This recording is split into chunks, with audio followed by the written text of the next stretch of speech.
Chávez, diputado a la Asamblea Nacional por el Estado de Lara. ¿Cómo estás, Julio? Siempre bienvenido. Hola Esther, gusto en saludarte, adelante. Cuéntanos cómo ves esta consulta nacional para aprobar proyectos y asignar recursos para que sean ejecutados por los consejos comunales.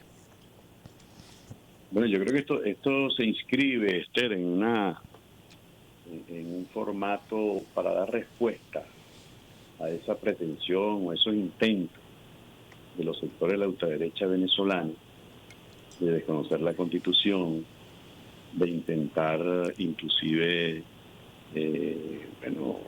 saltarse la democracia, imponer a sangre y fuego una opción que realmente no cuenta o no contó con el respaldo mayoritario del pueblo venezolano, y creemos que esas iniciativas, esos brotes de neofascismo, hay que combatirlos, Esther, y enfrentarlos es con más participación, es con más democracia, es con más ejercicio permanente de la soberanía, y eso es lo que va a ocurrir este domingo, donde por segunda vez, ya de manera más organizada y planificada, se va a convocar a más de 4.505 circuitos comunales de todo el país para seguir avanzando en ese proceso de devolverle el poder al pueblo originario, de ejecutar, de decidir y desarrollar y ejecutar proyectos priorizados en las comunidades, y eso además se corresponde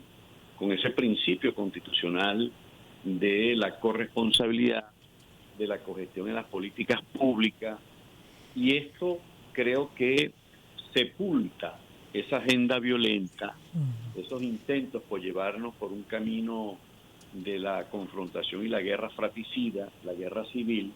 Por eso vamos a celebrar, por eso este domingo va a haber, digamos, una nueva elección en el país, es parte de la cotidianidad, y eso habla de que estos eventos que han venido ocurriendo forman parte de esa nueva etapa, de esa necesidad de que sea el pueblo, ¿no?, en ejercicio permanente de la soberanía, el que construya esta, digamos, la página gloriosa de esta etapa que se está reinaugurando a partir de la participación y el protagonismo de nuestro pueblo. Ahora, Julio, ¿cómo has visto el desempeño de los consejos comunales de las comunas en el manejo de recursos? Pero, y la otra pregunta que quiero hacerte es que, ¿qué valoración tienes del acompañamiento? Porque es que formular proyectos no es tan sencillo. Creo que ahí hay un aprendizaje, pero ciertamente sigue requiriendo del acompañamiento de las autoridades desde el punto de vista técnico, porque además si no hay una articulación entre las comunas en los territorios y las necesidades que tiene y los planes también de trabajo que tienen gobiernos municipales, regionales, nacionales, pues se corre el riesgo también de que no se solucionen los problemas porque no se articula adecuadamente los proyectos o porque se enfoquen recursos en un solo aspecto de un problema. En efecto, yo creo que tú fuiste parte, tú acompañaste en esa experiencia que nosotros hace algún tiempo, como siempre le comentábamos, Esther, desarrollamos en Carol entre el 2004 y el 2008. Te oímos un poquito lejos, no sé si te Ajá. alejaste del teléfono. Te decía Ajá, ahora te oímos mejor. que tú nos acompañaste en un momento en que impulsamos una experiencia inédita de este tipo, ¿no?, de ejercicio permanente de la soberanía, de la cogestión, la corresponsabilidad en las políticas públicas, y que ciertamente hace falta el acompañamiento de instituciones y de organismos, no tutelar, sino acompañar en este caso. ¿Cuál es la diferencia? Bueno, en algunos aspectos, ¿no?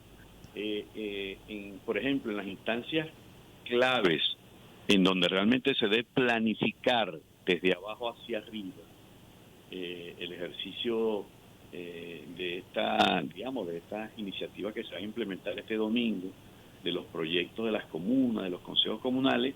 Creo que es importante, Esther, que en esa instancia los consejos locales no se imponga el criterio del alcalde o el criterio del gobernador o la discrecionalidad, sino que realmente sea un proceso que se inicie en las asambleas de ciudadanas y ciudadanos de los diferentes consejos comunales, los organismos de base, ¿no?, de ese nuevo Estado social de derecho y de justicia, y que en efecto, ¿no?, prevalezca el debate, prevalezca la prioridad que la gente establezca, y no como ocurre en algunos casos, que los alcaldes logran imponer algún proyecto que no es lo que está, digamos, en el radar de prioridades de la comunidad propiamente, y por eso es que nosotros decimos que tiene que inclusive haber un acompañamiento, no solamente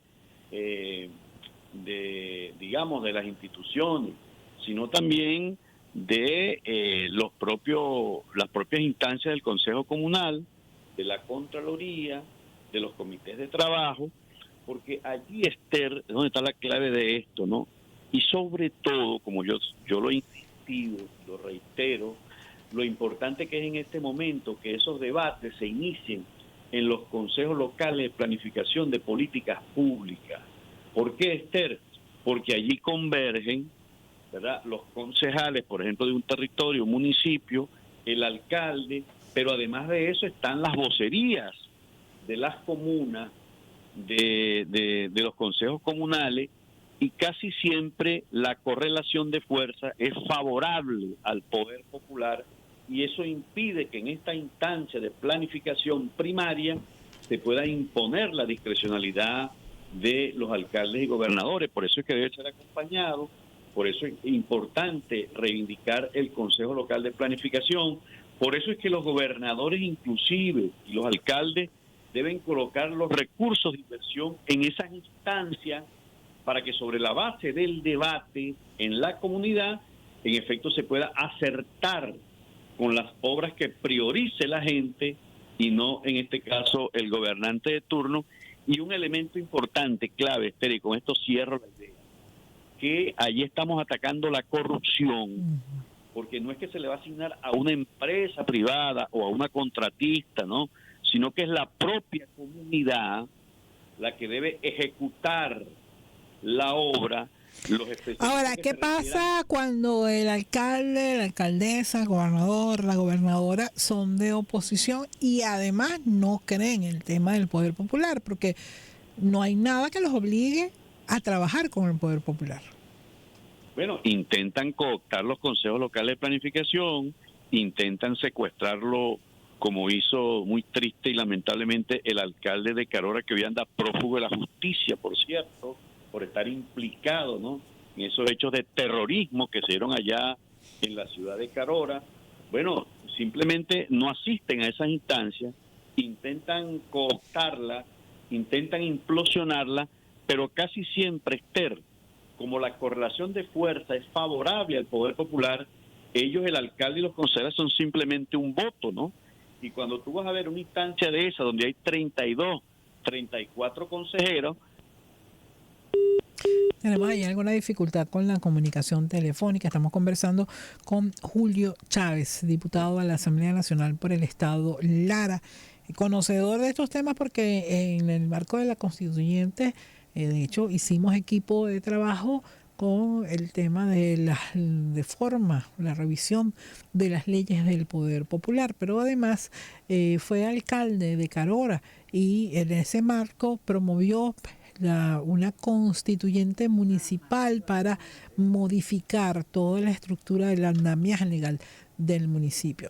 Volvemos a conversar, cuéntanos, estamos hablando justamente de qué pasa cuando los alcaldes o gobernadores no son chavistas, y no, además no es tanto que no sean chavistas, sino que no creen en el poder popular y no hay ninguna instancia que los obligue a trabajar con ese poder popular que ya existe, que está organizado, que está establecido. No, las reformas que se promovieron en las leyes del poder popular hablan de que en caso de que esas cosas ocurran, esas faltas ocurran, esas faltas de tipo administrativo, eso tiene implicaciones penales y legales, ¿no? Y los alcaldes, ahí están, digamos, algunas consideraciones en cuanto a la aplicación de estas leyes que, digamos, sancionan a los alcaldes que no creen en estas instancias, que no las promuevan, que no participen, porque eso está en la ley, es un mandato de ley, son leyes orgánicas de la República, ¿no? De modo que un alcalde gobernador se coloca en desacato de las leyes si no participa, si no facilita que se den estos debates, estos procesos. Por eso es que nosotros hemos reivindicado siempre lo importante que es la instancia del Consejo Local, del Consejo Estatal, porque es desde allí, Esther, es con la comunidad como protagonista, como sujeto, ¿no?, histórico de este proceso de transformaciones, en que realmente se van a resolver los problemas estructurales que difícilmente desde el poder público se han podido resolver en tanto tiempo. Ahora, ¿qué haría falta además de la consulta nacional del seguimiento a los proyectos? El presidente de la República ayer hablaba de que el 85% de los proyectos ha sido ejecutado ya, la mayor parte. Todavía hay un remanente allí que tiene que estar, tienen los recursos pero no han terminado de ejecutarlos. Yo quisiera tu valoración. Fuiste alcalde, trabajaste directamente con las organizaciones del Poder Popular. ¿Cuál es la diferencia de hacer gestión con o sin las organizaciones populares? Bueno, en primer lugar, Esther, que los recursos rinden muchísimo más, ¿no? Si tú logras una sinergia, si tú logras reconocer y respetar, digamos, las instancias de organización de base del poder popular, ¿no?, los sistemas de agregación, eso en primer lugar. En segundo lugar, Esther, estás derrotando la corrupción. Yo te decía, ¿no?, que es muy difícil que se pueda, digamos, generar procesos de corrupción en donde hay una asamblea de ciudadanas y ciudadanos, donde se presenta, bueno, el listado de la compra de los materiales que lleva la obra, de los equipos que se vayan a alquilar.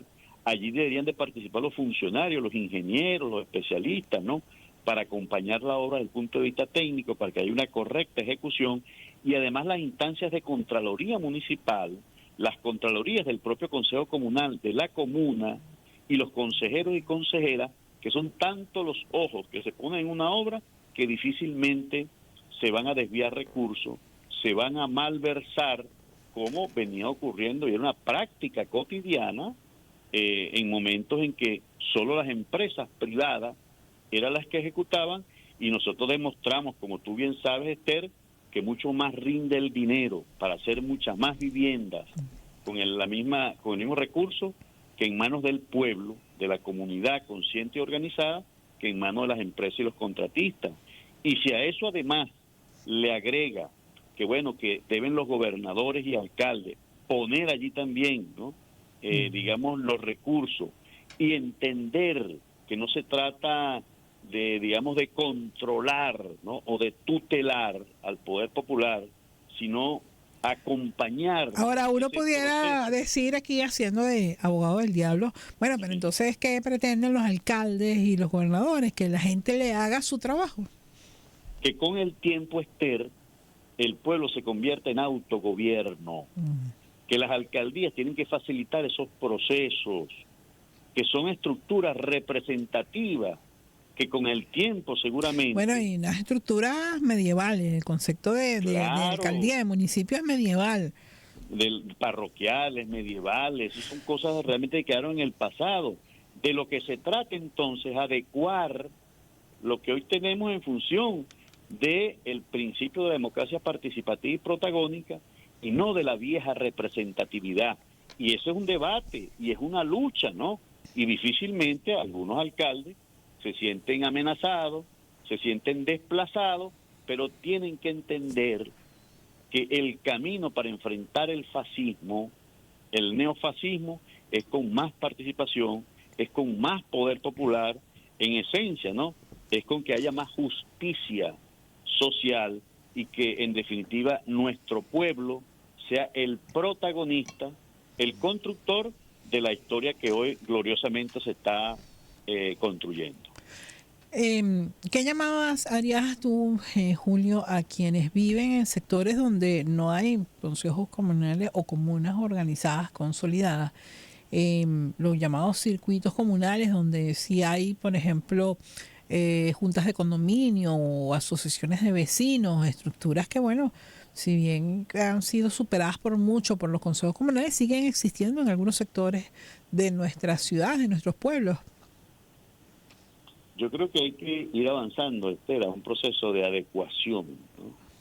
de esa rémora, esa vieja estructura representativa en función de que haya mayor nivel de participación y de protagonismo. No se trata de que usted busque a una persona, el presidente del condominio, para que él haga todo, no. Yo creo que de lo que se trata precisamente, en aras de que haya transparencia, en aras de que haya eficiencia y sobre todo el sentido de la pertenencia, ¿no?, que la gente debe tener con, digamos, su comunidad, su entorno, ¿no?, su territorio. Yo creo que en definitiva tiene que abrirse espacio, ¿verdad?, a estas nuevas formas de organización que no son excluyentes, que no tienen nada que ver con que son estrictamente del chavismo. No, no, no. Hay muchos consejos comunales. Nosotros, en donde vivimos, por ejemplo, hay consejos comunales, en las asambleas participan gente, dirigentes opositores, pero siempre se les hace el llamado que allí en esa comunidad es sagrado el derecho a participar y todos valemos exactamente un voto. Es decir, nadie vale más porque es diputado, porque es gobernador o alcalde en esa asamblea o porque es opositor o chavista, sino que en definitiva tenemos que valorar, ¿no?, lo que significa el protagonismo que claramente y taxativamente está consagrado en nuestra Constitución. Te agradezco mucho que nos hayas acompañado y siempre bienvenido, Julio. Un abrazo, Esther. Era Julio Chávez, diputado de la Asamblea Nacional por el Estado Lara, es miembro de la Comisión Permanente de Comunas en la Asamblea Nacional. Así que, bueno, una invitación, un exhorto, independientemente de su opinión sobre el actual gobierno, la oportunidad de participar en una consulta que beneficia directamente a su comunidad es una oportunidad única. Vamos a hacer una pausa, volvemos enseguida.